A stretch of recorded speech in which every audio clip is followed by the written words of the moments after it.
Ayan, tignan natin kung anong resulta ng pagtatanim namin kahapon, guys. Tignan natin kung nabuhay ba yung mga kamatis. Lalagay ako ngayon ng abono at magdidilig.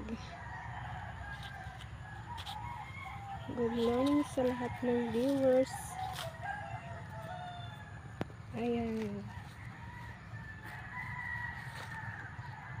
Kamatis. Ay, dalawang hilera lang pala. Dalawang hilera ng kamatis.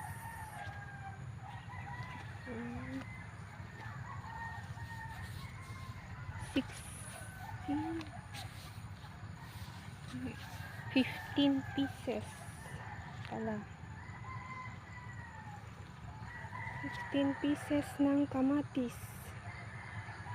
Ayun, maglalagay na ako ng abono. Didilig at maglalagay ng abono. Samahan niyo po ako, guys. Ayan. Lagay lang natin